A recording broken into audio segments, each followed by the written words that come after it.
¿Qué tal? Muy buenas tardes. Quiero darte las gracias por abrirnos la puerta de tu hogar, las puertas de tu hogar.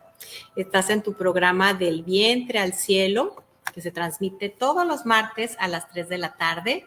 Te saluda Marielena Alfaro, una vasija de barro muy frágil donde hoy Dios deposita las perlas de su amor con este tema tan interesante que es el manejo de la culpa. Y bueno, tengo el gusto de tener aquí de invitada a Lele Bailis. ¿Qué tal? ¿Cómo estás, Lele? Bienvenida. Pues encantada de recibir el honor de que me hayas invitado a tu programa. Feliz de poder compartir con todos nuestros radioescuchas, pues un poquito de este tema que a veces nos hace cargar tanto, ¿no? Nos hace tan pesada la vida. Sí, bueno, pues les cuento que ella estudió maestría en Ciencias de la Familia y también es terapeuta personal y de pareja. Por si alguno de ustedes se siente identificado y quisiera luego platicar con ella, nos pasa al ratito sus datos. Mucho gusto. Bueno, y vamos a empezar a la hora de la misericordia, aunque sea con unas líneas de esas palabras que nuestro Señor dictó a Santa Faustina, que es: Padre eterno, te ofrezco el cuerpo, la sangre, el alma y la divinidad de tu amadísimo Hijo nuestro Señor Jesucristo, como propiciación de nuestros pecados y los del mundo entero. Por su dolorosa pasión, ten misericordia de nosotros y del mundo entero. Y nos vamos a encomendar, como siempre, a San Miguel Arcángel. Defiéndenos en la pelea, sé nuestro amparo contra la maldad y las acechanzas del demonio. Reprímale, Dios, como rendidamente te lo suplicamos, y tú, príncipe de la milicia celestial, armado del poder divino, precipita al infierno a Satanás y a todos los espíritus malignos que vagan por el mundo para la perdición de las almas. Amén. Y bueno, antes de empezar con este tema tan interesante, yo quiero invitarte a que participes en la campaña de 40 días por la vida. Esta campaña surge aquí en Texas. Nosotros estamos transmitiendo de Texas como respuesta a la oración de unos jóvenes en College Station, en una universidad que, pues, viendo toda esta problemática, se ponen a orar y preguntan a nuestro Señor qué hacer. Es una campaña que se hace 2 veces al año, se hace en Cuaresma y se hace en octubre, que es mes del Rosario. ¿Y qué es lo que se hace? Bueno, se va fuera de los centros de exterminio prenatal a hacer oración pacífica, se hace oración, ayuno. Y bueno, ¿cómo puedes unirte? Tú que nos estás viendo, pues acércate a tu parroquia para que busques la campaña que esté más cercana. También puedes ahí, hay muchas reflexiones que se van pasando cada día, que son muy interesantes. Y bueno, pues estuvimos viendo lo triste que es, estábamos platicando antes de empezar lo que pasó en la catedral y no nomás de Guadalajara, sí, ¿verdad, claro. Lele? Sí, claro. Qué bueno, pues. Tristísimo caso, la verdad. Sí, porque, bueno, esta marcha del 8 de marzo, no sé si tú sepas que nos está escuchando, surge como iniciativa precisamente de grupos que están a favor de la violencia en el vientre. Y es muy curioso porque ellas están pidiendo, pues, que se respete a la mujer, pero no respetan la propiedad ajena, no respetan la catedral, la grafitean, rompen cristales, golpean policías. Y es muy triste porque traen heridas muy profundas en su alma, pero terminan repitiéndolas. Entonces, yo creo que es un momento de orar por ellas, porque las cosas lindas que pasan en esa campaña no solo se salvan vidas, se salvan también, pues, la mamá de cometer ese error, el médico de cometer ese error tan grave. También hay muchos empleados que su corazón es tocado y cambian de lugar donde están trabajando. Se cierran muchos centros de exterminio prenatal y, bueno, quiero decirte que cada año mueren 73 millones de criaturas inocentes indefensas en el vientre de su madre. Entonces tú y yo podemos hacer algo. Entonces estamos invitados a unirnos y, bueno, ahora sí empezamos con el tema. Muy bien. Y bueno, pues teníamos por ahí, me venía platicando Lele de un caso de la vida real que le tocó. Sí, fíjate que me tocó presenciar este doloroso caso de la vida real, ¿no? Empezando a hablar un poquito de la culpa. Sí. Y fue uno de los motivos también por los que yo empecé a profundizar en este tema de la culpa, porque decía yo, si yo fuera era, yo, ¿cómo le haría? O sea, ¿no? Bueno, esta es una señora que tenía uno de sus hijos era compañero de mi hija en el kinder. Uh-huh. Estaban terminando tercero de kinder ya, fue el día que se graduaron. Dios mío. Y que terminaron. Entonces, pues muchos hicieron algunos planecitos, ¿no? Y dentro Para de celebrar. eso, para celebrar, y dentro de esos, ella invitó a un amiguito de su hijo, que también estaba ahí en el kinder, y le dijo que iban a ir al club, ahí iban a comer y todo el rollo, ¿no? Entonces, la mamá le dijo que, pues, que sí se lo prestaba, pero que el niño no sabía nadar, que por favor, pues, no lo metiera a la alberca, se fuera a jugar a los jueguitos o cosas así. Y, pues, en eso quedaron, ¿no? Entonces, el punto fue que la mamá, pues desgraciadamente pensó que no pasaba nada y que la verdad, yo pienso sobre todo que ella dijo, pues aquí me voy a poner enfrente de ellos a cuidarlos, aquí enfrentito de mi nariz, ¿no? Sí. Entonces, le consiguió un traje de baño al niño y le puso el traje al niño. Y entonces estaban en una alberca que estaba bajita la alberca, entonces dijo, pues aquí ¿cuándo no hay te imaginas problema. que va a pasar algo? Sí. Nunca te lo imaginas. Entonces estaban los niños jugando y una amiga se acercó a platicar con ella y empezó a platicar, y la verdad es que la mamá se le olvidó que una parte de la alberca tenía una bajadita y una parte que ya era más honda, ¿no? Entonces los niños entraban y salían, y también a lo mejor lo que estuvieron comiendo, no sé. El punto es que el niño broncoaspira dentro de la alberca y pues se hunde, no se dan cuenta, y pues se ahoga. Entonces la mamá enloquece, o sea, la mamá del niño enloquece. Trataron de darle los primeros auxilios, no lograron que viviera, y la mamá del niño, o sea, la mamá del niño vuelta loca, ¿no? Pero la señora, la que le había prestado el niño, pues lo que a mí me cuentan, porque yo no estaba presente ahí mismo, pero sí me dicen, la mamá se quería morir. O sea, decía, ¿por qué no te llevaste a mi hijo? O sea, ¿por qué no fue mi hijo? ¿No? Yo me imagino que en ese momento sentía ese nivel de culpa que se quería morir ella también, ¿no? Que a fin de cuentas es un accidente. Es un accidente, obviamente, sí, desde una parte de un error, una imprudencia o de un error muy grande de la parte de la mamá, ¿no? De la señora esta, pero pues sí, o sea, sí su vida se puede decirte que quedó muy marcada, ¿no? Muy, muy marcada. Muy, muy difícil el caso, la verdad. Sí, pues yo creo que podríamos empezando aquí por definir lo que es la culpa. Aunque aquí tenía yo no sé dónde quedó. ¿Qué es la culpa? ¿Cómo podríamos definir la culpa? Acá está. Fíjate que me gusta platicar, o sea, me gusta hacernos preguntas para que saquemos nuestras propias conclusiones, ¿no? O sea, ¿quién inventó la culpa? O sea, ¿lo viven unos y otros no? Yo creo que la culpa finalmente la vivimos todos. Sí, de alguna u otra manera. Si la vivimos cualquier ser humano vive la culpa, quiere decir que es algo del humano. Tiene que ver con su propia naturaleza, no es algo inventado por el hombre, sino más bien es algo que viene ya dentro de nuestra naturaleza, ¿no? Entonces, podemos decir que la culpa es un mecanismo de defensa, un mecanismo creado en nuestro propio ser, precisamente porque es adaptativo. ¿Qué quiere decir adaptativo? Todos crecimos con ciertas creencias, con ciertas reglas, con cierto sentido o formación del bien y del mal. Entonces, cuando nosotros cometemos un error o violamos alguna de estas reglas, entonces eso es cuando generamos que aparezca la culpa, ¿no? Especialmente cuando sentimos que estamos equivocados por algo. Entonces el punto de por qué se llama adaptativa es que en ese momento tú reflexionas, a ver, o sea, sientes la culpa y dices, a ver, ¿qué hice mal? ¿Y qué están diciendo? ¿Qué esperarían que hubiera hecho? ¿No? Entonces eso hace que tú revises tus códigos de cultura, tus códigos de fe, tus códigos de moral, ¿no? Y entonces empiezas a entender tu propio problema o tu propio error. Y a partir de ahí generes un nuevo comportamiento correcto desde lo que tú piensas o crees, ¿no? Entonces, en general, esa es la culpa. Pero la culpa, especialmente la función de la culpa, es justo para que revises y para que cambies tu comportamiento hacia algo que hacia un comportamiento, ¿no? correcto. Algo que existe. Para que corrijas, exactamente. Entonces, bueno, pero aquí el problema es este.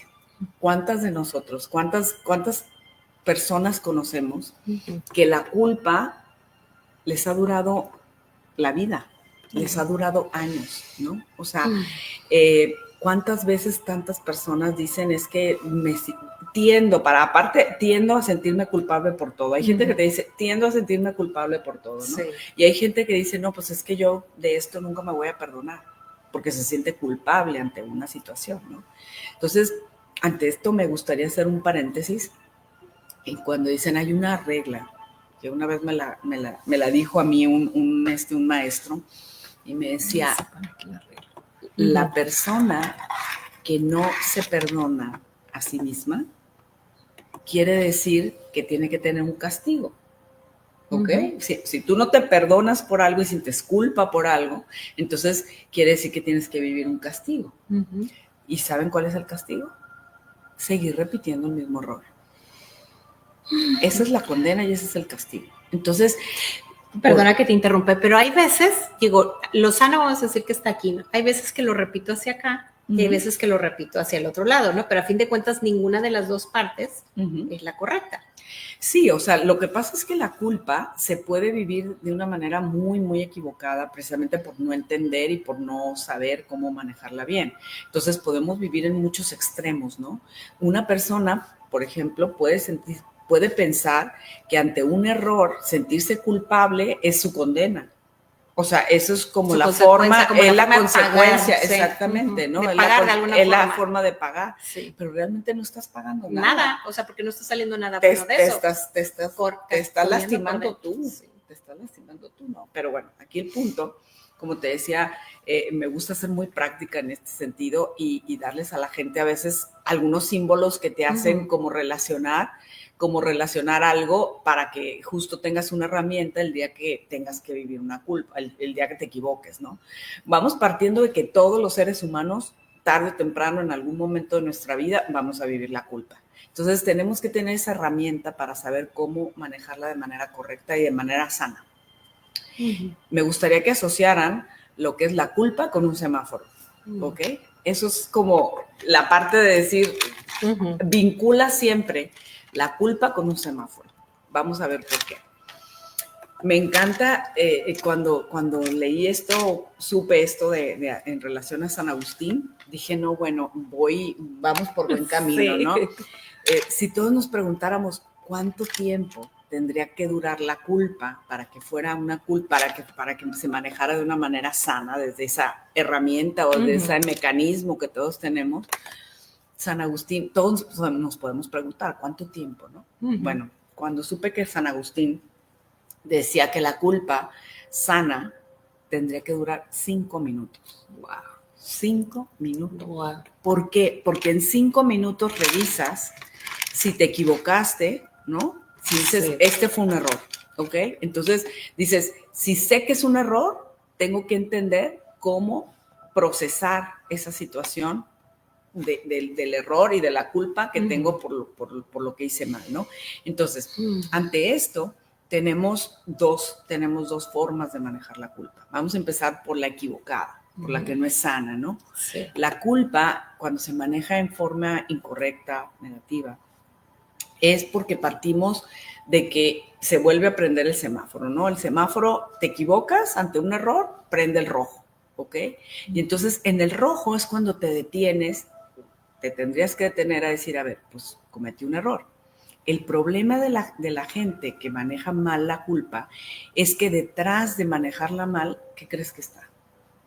La falta de perdón.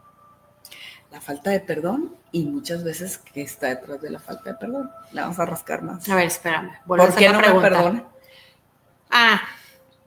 Pues orgullo, porque me creo, o sea, ¿cómo me pude yo? ¿Cómo yo me pude equivocar? ¿Cómo fui tan tonta para hacer esto? Soberbia. ¿Cómo? Entonces, justo el ingrediente para manejar la culpa y el veneno, porque es un veneno para manejar la culpa, la culpa es la soberbia. Entonces, ¿qué pasa? Que la persona, ante el error, el orgullo me dice, no es cierto. El orgullo me dice, eres lo peor. A ver, vamos a empezar. Primero la negación. La negación. Sí. O sea, no, yo no cometí ese error. Ajá. Yo no cometí ese error. Y empiezas también a responsabilizar a otros. Le echas la culpa al otro. Exactamente. Te evades o te justificas. Al justificarte le echas la culpa a otro. Te evades y pues como que no quiero saber y mejor le doy la vuelta a esto. O muchas veces pues también te autorrecriminas, ¿no? O sea, tú misma te echas la culpa, tú misma te crucificas, por decirlo, te autorrecriminas, y eso crees que con eso, como decíamos, que con eso está como justificado el error que hiciste. Pero todas esas... Estás pagando la condena. Exactamente, pero todas esas características son desde la soberbia, ¿ok? ¿Y qué pasa? ¿Qué es lo importante de todo esto? Que entendamos que nos quedamos paralizados en el rojo. Sí. Entonces nunca avanzas porque ni entendiste por qué te equivocaste, ni entendiste que te puedes equivocar, ni te hiciste responsable de lo que pasó, ni aprendiste cómo prevenir, ni aprendiste nada de lo que te equivocaste. Entonces, la primera circunstancia en la que hay que avanzar es aceptar que nuestra naturaleza es imperfecta, nuestra naturaleza es limitada ante la situación de esta señora que estamos comentando todas. O sea, qué tremendo, sí. ¿Cómo pude haber hecho eso yo? Pues sí.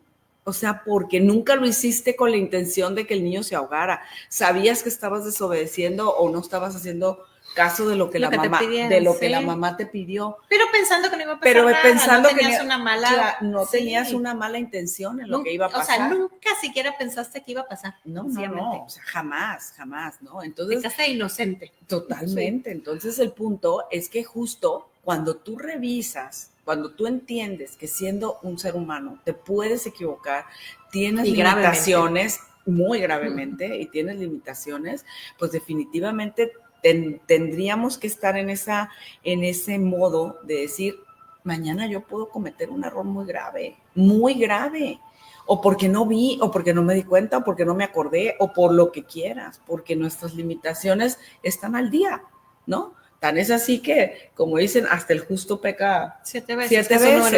Y se supone que son muy buenos, pues. O sea, imagínate, entonces pensamos que cómo le pasa a ella, cómo no, a mí no me va a pasar, no, a todos nos puede pasar. Todos somos capaces. Todos nos puede pasar cualquier cosa. Entonces, el aceptar esa naturaleza imperfecta es el primer paso para no estar en ese modo de soberbia, ¿no?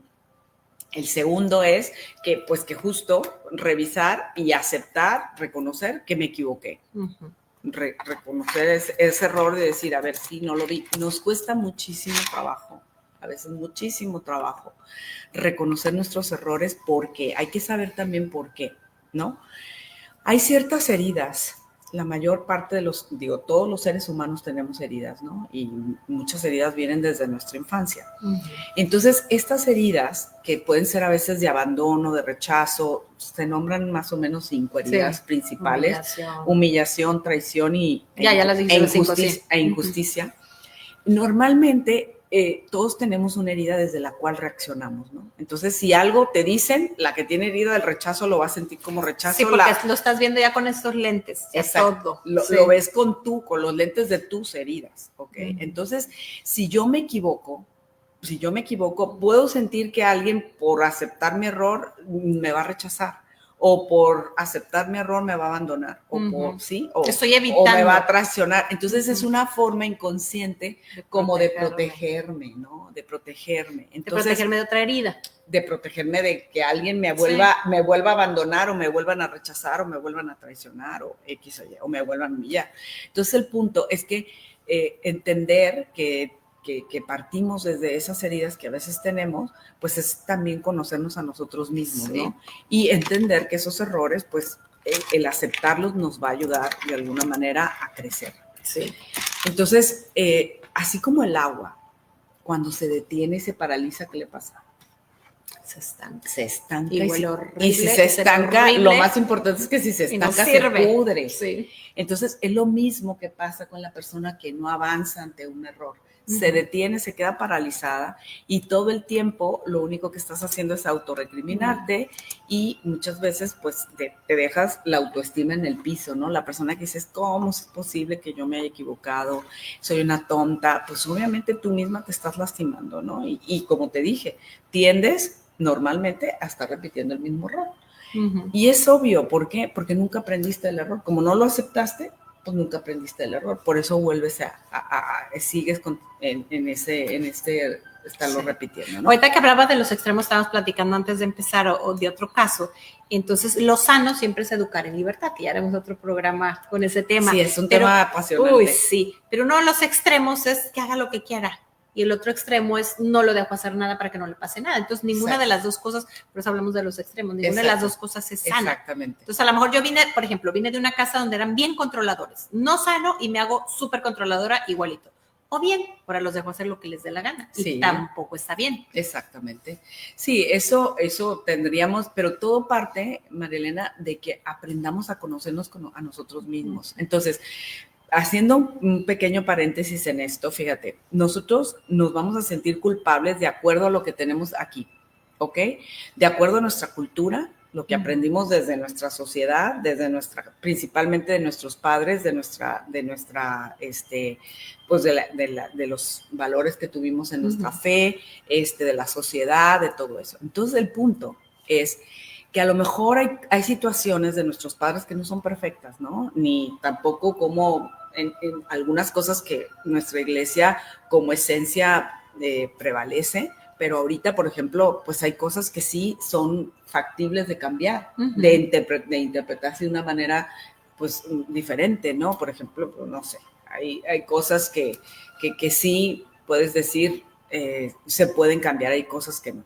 Pero lo importante de todo esto es que hay una edad en la que tú tienes que revisar esas medidas de valor que tienes ante todo. O sea, esto era lo que pensaba mi mamá, esto era lo que pensaba mi papá, y esto era lo que yo aprendí o yo viví. Entonces, eso, desde la luz que la persona con recta intención quiera revisar, pues sí tiene que revisar, porque hay veces que las abuelitas tenían algunos dichos y algunas cosas que te ponían unas culpas, ponían unas culpas y que te generaban esas culpas, ¿no? Hay que hablar de esas culpas impuestas o de las culpas reales, que también que es muy importante hacer la diferencia. Pero bueno, hablando del semáforo, ya vimos la parte negativa para no desviarnos. Ahora vamos a entender la parte positiva o la parte correcta de cómo manejar la culpa. Si nos vamos al semáforo, estamos en el rojo, nos marcó que nos equivocamos, ok. Cuando nosotros partimos de la humildad, lo contrario a la soberbia, pues es la humildad. Entonces, cuando nosotros partimos de la humildad, estamos partiendo de sabernos personas limitadas, personas imperfectas, personas que se pueden equivocar, y entonces es mucho más fácil aceptar que tenemos un error. Aunque traigamos heridas y aunque todo, pero podemos tender a tener esta inclinación a poder aceptar más fácilmente que nos pudimos haber equivocado. Entonces, fíjense, del rojo pasamos al amarillo. ¿Qué es el amarillo? El amarillo es como precaución, ¿no? Como reflexión, precaución. Y entonces en ese momento tomas tu error y dices, a ver, o sea, ¿por qué me equivoqué? ¿A quién le hice daño? ¿Qué fue lo que no vi? ¿Qué fue lo que tuve que haber previsto y no hice? Exactamente. Me faltó. Exactamente. Entonces, fíjate cómo el amarillo te lleva a como todo un estado de reflexión en donde dices, ¿qué tendría que haber hecho para la siguiente que tengo que hacer? ¿No? Entonces, es todo un proceso en donde si habláramos del agua, el agua va caminando. O sea, del rojo se pasó al amarillo, ¿no? Y estamos procesando nuestro error. A partir de que lo vimos, 5 minutos, no necesitamos más, vamos procesando hacia el amarillo, en donde vamos revisando todo eso. Y además, una cosa muy importante, vemos a quién dañamos, dimensionamos en qué medida lo dañamos. ¿Qué fue lo que, como decíamos, qué podría prevenir también, ¿no? Y qué fue lo que se me olvidó, qué pude haber hecho antes. Todas estas cosas las voy aprendiendo, por eso del error vamos creciendo, vamos aprovechando, de lo malo sacamos lo bueno. Entonces, a partir del amarillo, que ya voy viendo todo esto y reviso, entonces paso al verde. A ver, te voy a parar ahí un momento, porque mira, podemos ahí recordar Romanos 8:28, o a mí me gusta más como lo dice el catecismo, porque Dios no quiere que pase nada malo, nos respeta nuestra libertad, pero de todo mal, como dices tú, puede salir un bien. Un bien. Y Santo Tomás Moro decía, nada puede pasarme que Dios no quiera. Yo le cambio el quiera por permita, porque todo lo que Él quiere es en realidad lo mejor. Exacto. O sea, lo permite, pero de eso puedo sacar muchísimo. Oye, y acabo justo de oír a una persona que yo creo que pocos comentarios a veces me atrapan tanto, pero me atrapó de una manera que nunca en mi vida me voy a morir acordándome de eso. Porque dijo, lo más malo que le ha pasado al mundo fue la muerte de Cristo.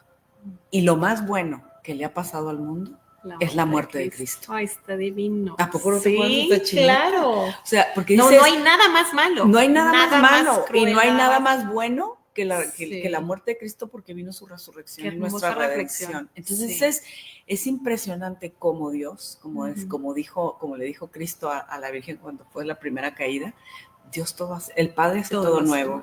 Todo lo hace nuevo. Entonces, de lo malo, de lo que nos equivoquemos, hay que cambiarle la connotación y la interpretación que le damos al error, porque justo a través del error crecemos en humildad, crecemos en sabiduría, crecemos en muchísimas cosas, que justo siempre es una oportunidad para crecer, ¿no?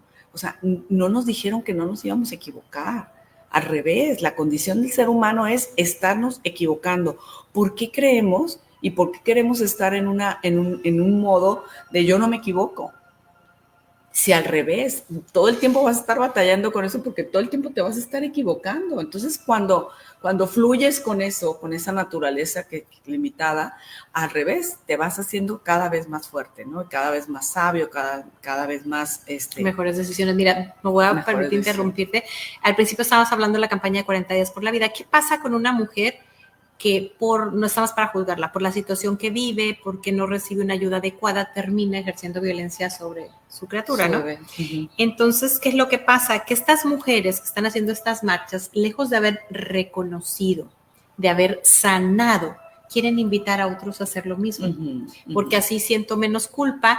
Y entonces muchas de ellas llegan a esto porque han sufrido violencia, tienen una herida con el hombre, pero ¿qué es lo que están haciendo? Es lo mismo. Sí. Están ejerciendo violencia. En cambio, una mujer que pasa por la misma situación y hace una reflexión y recibe ayuda y sana, ¿qué es lo que termina haciendo? Ayudando a otros a que no aborten. Exactamente. Claro. Entonces, ¿y quién vive en paz y quién no vive en paz? Claro. Y a lo mejor esa persona que justo al reflexionar sobre su error, pues a lo mejor murió un niño, pero a lo mejor va a salvar un montón. Un montón. Mira, a mí me encanta platicar, y como yo estoy en muchos países, nunca queda nadie evidenciado porque hasta fue en otro país.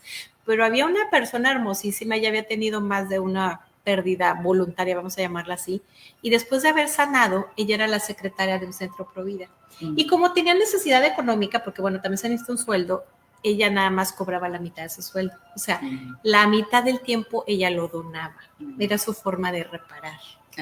Qué lindo, ¿verdad? Sí, claro. Sí. No, la verdad es que de verdad las historias que se escriben a partir de reconocer los errores y aprender de ellos, pues digo, es maravilloso.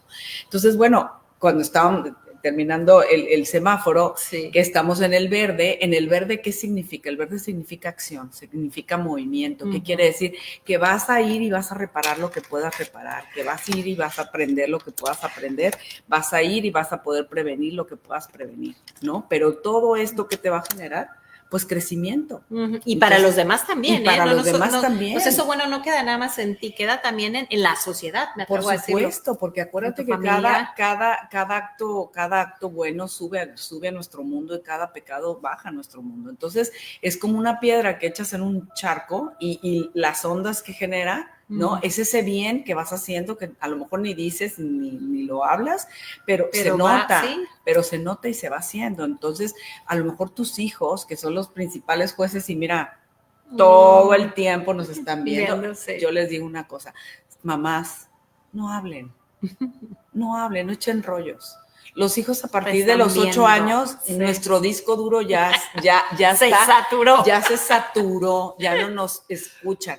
Preocúpense por hacer, preocúpense por ser coherentes, preocúpense por ser amorosas, por vivir lo que creen, por tratar de vivir lo que creemos, ¿no? Y los hijos, créanme, que de verdad eso les va a llegar mucho más. Como dicen, el ejemplo arrastra, ¿no? Entonces, en el verde, como quedamos del semáforo, pues vas y haces todo eso, y es como el agua. Fíjate, qué bonito es esta parte de reflexionar el agua. ¿Por qué el agua, cuando va fluyendo por un río, por qué se purifica? El movimiento. Por el movimiento. Y además también, ¿sabes por qué? Porque choca con las piedras. Porque o sea, entonces eso provoca que se oxigene el agua y eso provoca que se purifique. Y además da vida, ¿no? En un agua clara hay pescaditos, en un agua podrida, la vida que llegara a ver se muere. Entonces ahí está muy fácil el ubicar la culpa con el semáforo, ¿no? Cómo lo quiero manejar. Y desde ese lugar, pues podemos tomar muy buenas decisiones o muy malas decisiones. Y dentro de las culpas que estábamos hablando, de las culpas reales y las culpas impuestas, hay que aprendernos a proteger sin miedo. O sea, miren, hay algo que pasa en nuestra persona. Hay cosas que en nuestro cuerpo lo podemos ver, pero tenemos una realidad inmaterial dentro de nosotros que existe, como por ejemplo los pensamientos. No podemos tomarlos, pero sí sabemos que los tenemos. Tenemos sentimientos y tampoco te puedo decir, a ver, pásame tu alegría, ¿verdad? Pues te puedo te puedo ver sonriente, te puedo ver bailando, pero no es que me la des. Entonces, eso, fíjate, esa es una de las características o de los argumentos por los que nosotros sabemos que tenemos un alma. O sea, cuando una persona tiene efectos inmateriales, quiere decir que vienen de una esencia inmaterial también. Entonces, tenemos un yo crítico adentro de nosotros. El yo crítico es una parte que está en nuestra psique, que está formada por todas las ¿cómo te diré? Por todo lo que se escuchó, por todo lo que se nos dijo en relación a lo que estaba bien, a lo que estaba mal. Nuestras figuras de autoridad fueron las que nos los grabaron, ¿no? Desde la escuela, desde el sacerdote, desde mi mamá, mi papá y todo eso. Entonces, el punto es que desde ahí nos hablamos en el yo crítico. Pero a veces, no sé si los que nos están escuchando hayan pensado esto. Cuando tú te estás hablando, crees que lo que te dices a veces es que eres tú, ¿ok? Y muchas veces hay que separar mi yo de mi yo crítico. ¿Por qué? Porque a veces, por ejemplo, puedes tener un mal pensamiento. ¿Estás de acuerdo? Uh-huh. Pero el mal pensamiento se te vino. O puedes tener un mal sentimiento y también se te vino, ¿ok? Pero eso tú puedes decidir si es tuyo o no es tuyo. Entonces, cuando tomas eso, lo pones afuera de ti, tú puedes entender que tú puedes controlar tus pensamientos, si no tus pensamientos te controlan a ti. Pero fíjate, voy a dar un ejemplo de lo que yo acabo de aprender a mis 55 años. Yo, bueno, ya he hablado muchas veces, pasé por abuso, violación, y han habido momentos de mi vida que yo siento mucho dolor. Pero encontré un libro buenísimo que no me he cansado me lo recomendó una amiga. Y entonces yo he empezado, cuando siento esos momentos, y digo, no es que no lo llevara a oración, uh-huh, pero haz de cuenta es a ponerle nombre. Uh-huh. Y a veces me ha costado mucho tiempo. Uh-huh. ¿Qué es lo que estoy sintiendo? Uh-huh. ¿Qué es lo que estoy pensando? Y a veces tardas bastante, pero uh-huh, una vez que ya lo detectas, viene un ejercicio que es maravilloso. Bueno, Jesús que estuvo ahí, pues le preguntas, ¿cuál es la verdad de esto? O sea, ¿qué es lo que él siente, lo que él piensa? Puedes hacer también la persona que te ocasionó esto, vamos a hablar ahorita, por ejemplo, de la culpa, ¿no? A lo mejor traes una culpa que como traías estos lentes, si se lo hacen a otra persona, le entra por aquí, le sale por acá, pero totalmente. Tú que traes esos lentes, entonces es hacer como un recorrido de la mano de Jesús, ¿dónde se originó?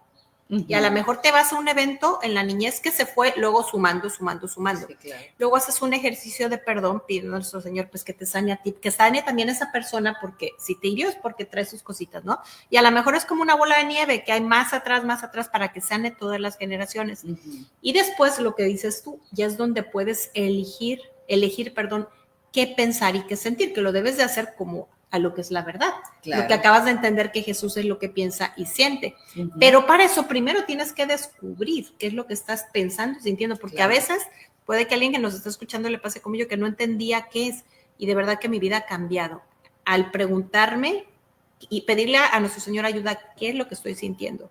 Y ya de ahí, pues darle gracias. Lo que pasa es que lo que tú estás haciendo es un acto de conciencia.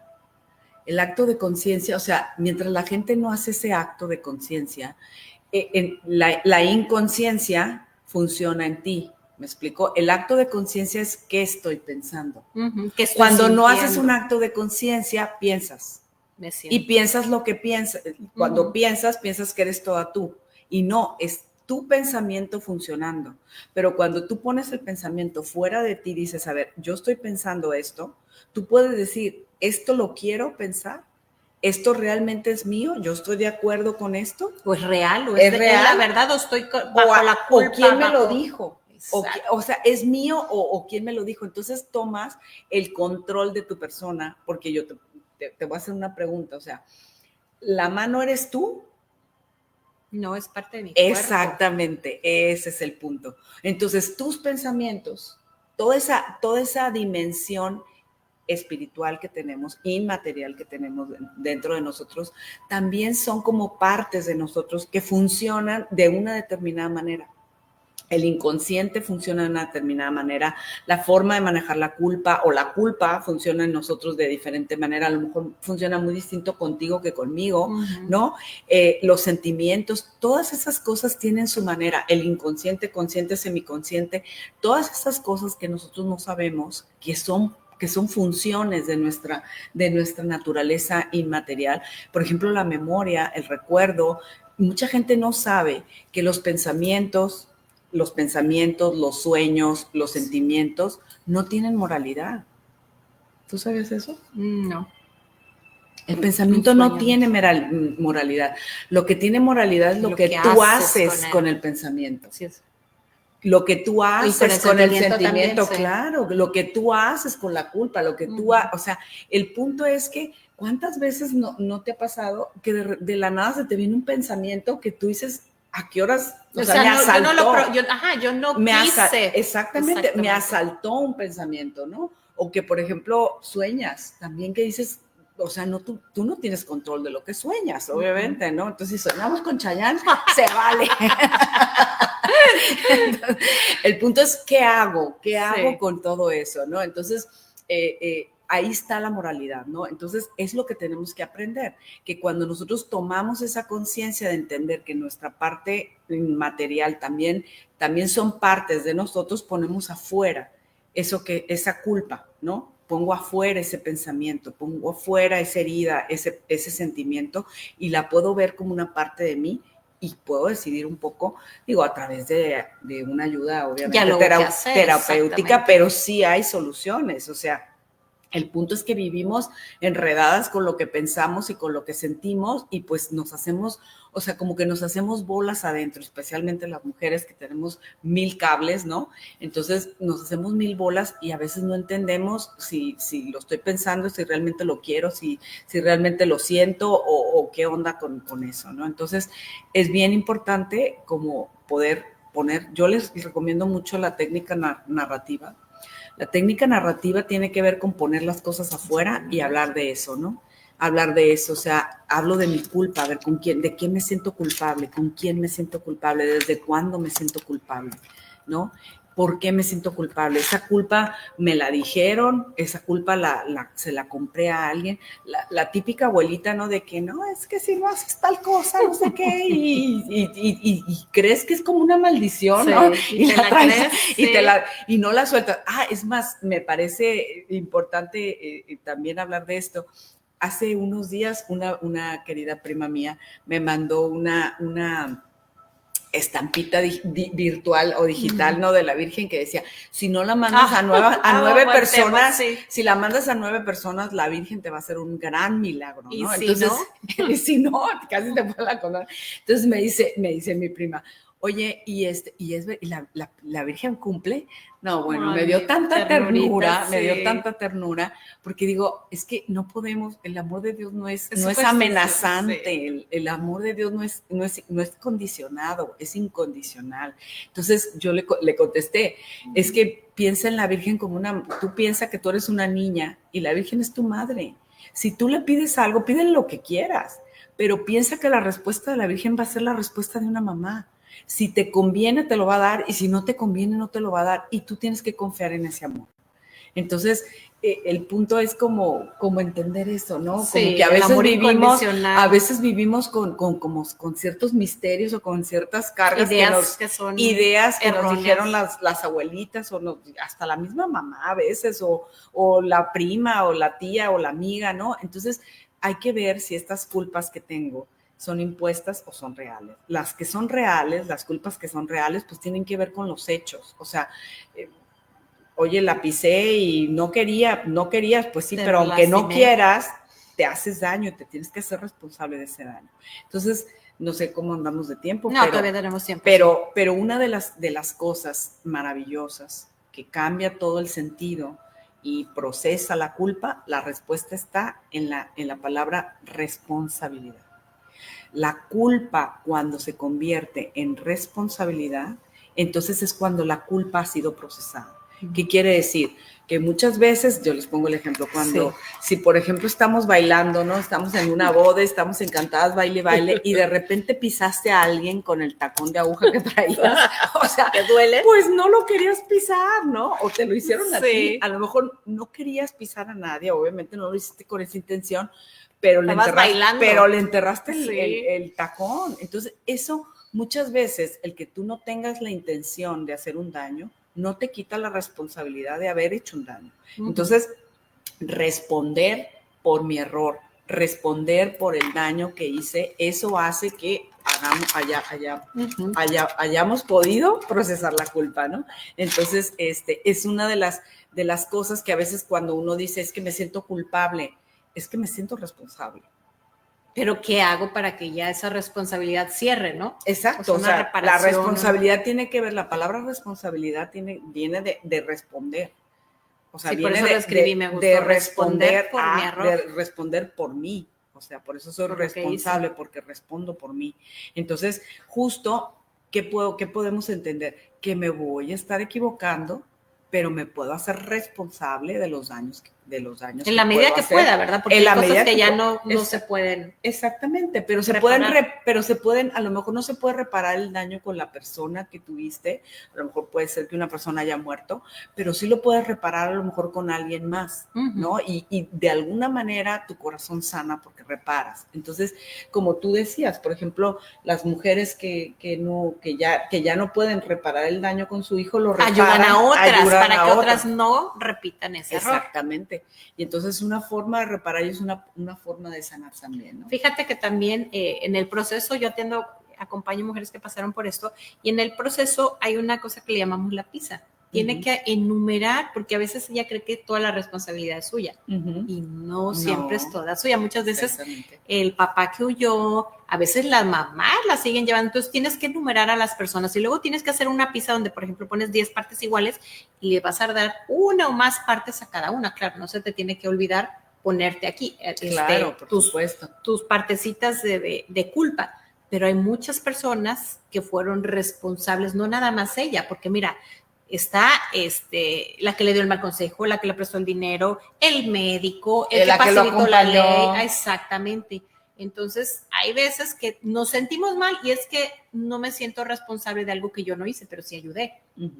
Sí, definitivamente. Y el síndrome posaborto también le viene a las personas que participan. De hecho, es una consecuencia. Sí, claro. De alguna manera eso sigue presente, ¿no? Sigue presente. Entonces, pero bueno, finalmente, como te digo, vivir con una culpa, cuando nosotros vivimos culpándonos, nos generamos también estrés. Sí. Nos generamos mucho estrés y el estrés produce cortisol y el cortisol es un veneno para nosotros también. Entonces, de alguna manera esa culpa va a vivir dentro de ti y a ti también te está matando.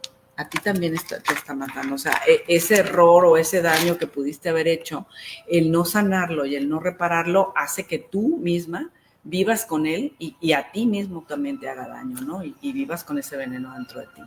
Fíjate, me gustaría tocar un tema porque yo a veces toco mi parte porque sé que hay muchas mujeres que lamentablemente pasan por un abuso y si podemos darles así algo que les sirva para sanar y es algo que deja mucha culpa. ¿Por qué? Porque el cuerpo fue hecho para sentir placer. Pero mira, acabo de leer un libro Me llegó por error, pedí otro libro y me llegó, pero dije, bueno, sonaba bueno el título, me puse a leerlo, era de Hermanos Esperados, no tenía nada en contra de la fe, pero llega una parte que, bueno, yo estuve por escribirles para ayudarlas a corregir su visión. Habla de una parte donde habla sobre el perdón al esposo cuando el esposo comete incesto.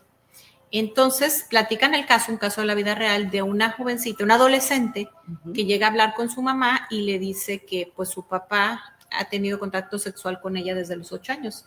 Y fíjate, la mamá se enoja con la hija, o sea, y la manejan el caso ahí como si hubiera sido una infidelidad. O sea, están un poco perdidas porque una niña de 8 años no es capaz de consentir, y eso empezó con un abuso, siguió con una violación que es paulatina, y terminaron depositando tal vez 50-50, hija, papá, y la hija es una víctima. ¿Cómo manejar, por ejemplo, esa culpa, que es una culpa falsa?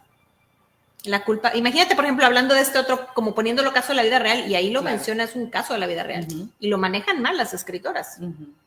Sí, definitivamente, digo, yo he tenido también en terapia varias personas que justo han vivido el abuso y siempre sienten la culpa. Sí, o sea, siempre se siente, ¿no? Y dices, ¿en qué medida, y siendo niñas, ¿no? Entonces, ¿en qué medida o por qué se desarrolla esta culpa? Y muchas veces, como te decía, es porque justo hay algo dentro de nuestra propia naturaleza, inscrita dentro de nuestra naturaleza, que nos dice que algo está mal. Entonces, por eso no saben descifrar esa culpa y la toman como personal, ¿no? La toman como de ellas, cuando realmente son víctimas de la porque saben que esa sexualidad, o sea, el alma sabe, o sea, que esa sexualidad esto no está hecho para, aquí hay algo mal, por más que me diga que es un juego, por más que yo sienta, por más que es alguien que me quiere, alguien que me está diciendo que lo hace porque me quiere. Claro. Ahí hay algo raro que no está bien. Y el punto más que nada es como principalmente eso se tiene que sanar en el niño interior, en algún proceso de niño interior. Pero sí es importante entender que esa personita pues no tenía la capacidad de respuesta, no tenía la capacidad, no tenía el criterio para descifrar lo que estaba pasando, y que de alguna manera no tenía la forma como de defenderse, de protegerse, ¿no?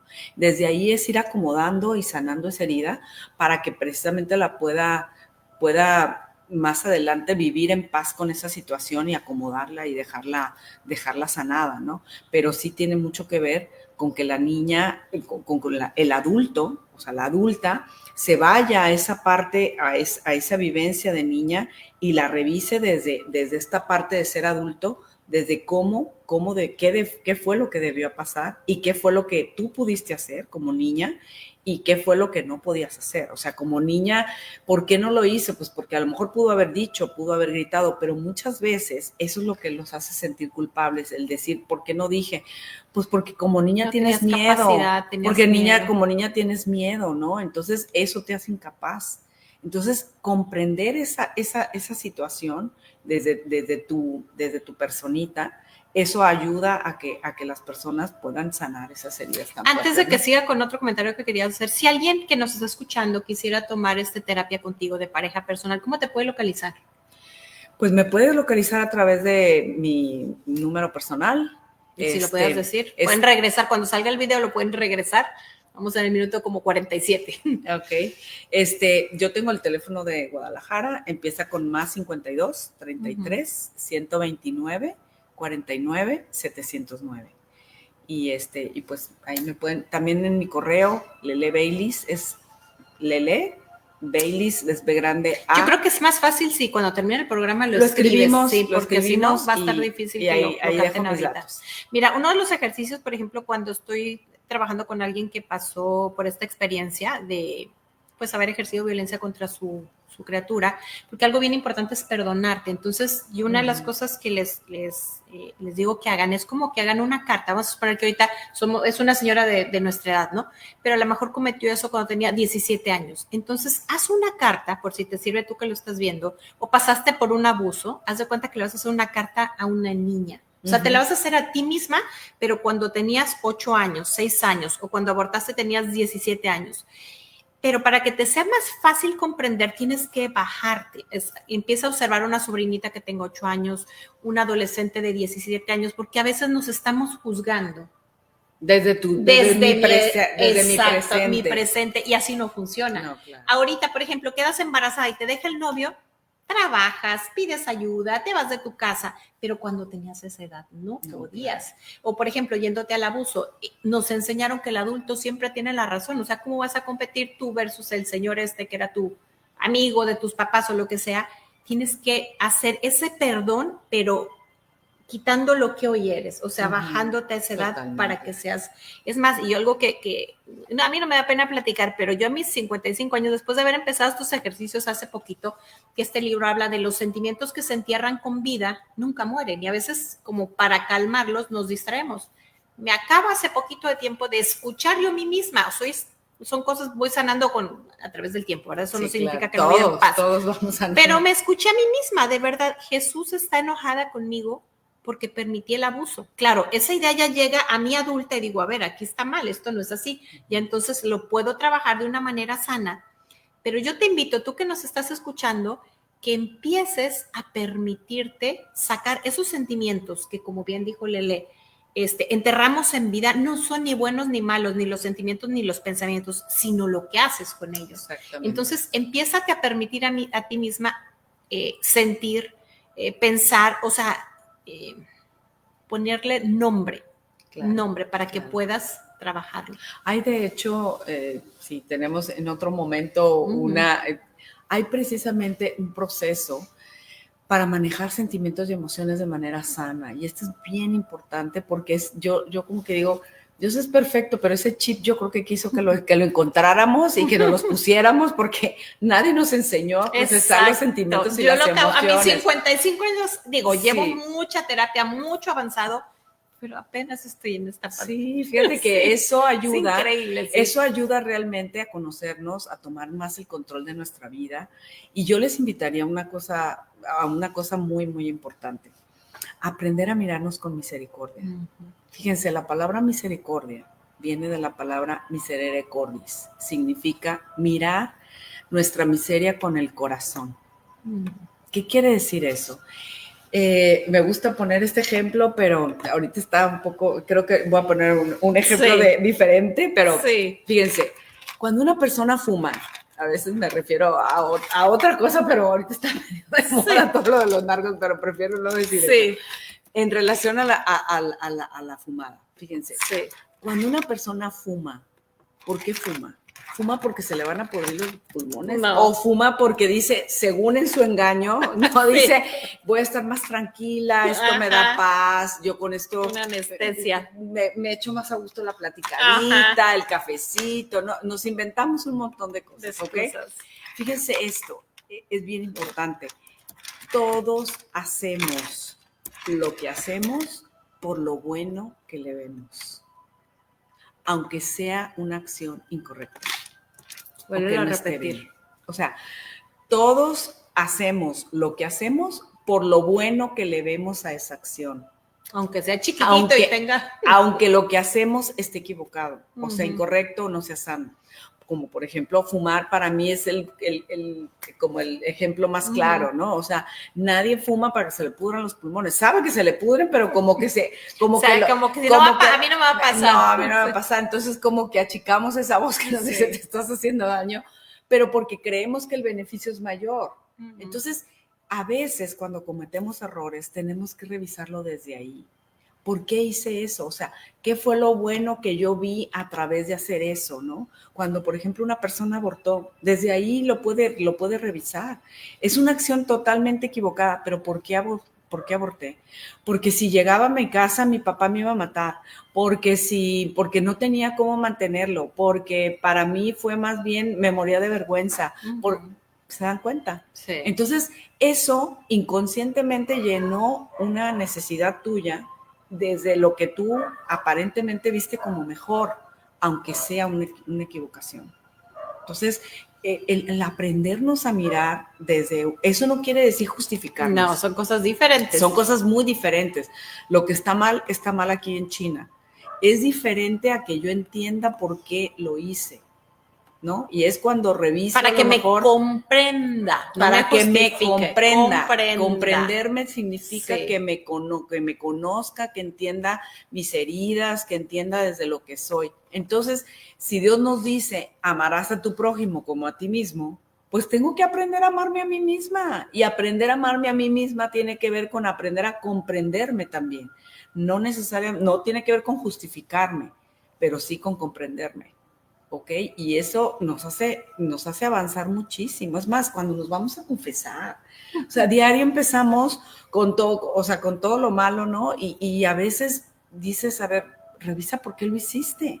O sea, hasta el momento de que tú lo confiesas, hasta el Padre te puede dar como un mejor consejo desde decir, tenía tanto miedo a hacer esto, que la verdad, pues me llevó a hacer esto que estuvo mal. Y ya que descubriste y le pusiste palabra miedo, es donde ya puedes empezar a trabajar. Ay, porque ves el problema más claro, ¿no? Claro, me da mucha pena, pero se nos terminó el tiempo. No sé si tengas algo así para cerrar o nos vamos con la pregunta de qué me siento culpable para trabajar esta semana. Una vez con qué me siento culpable. Y cerramos con una oración. ¿La quieres terminar tú? Bueno, pues te damos gracias, Señor. Y te doy gracias especialmente por haberme permitido estar aquí con María Elena y con todos ustedes.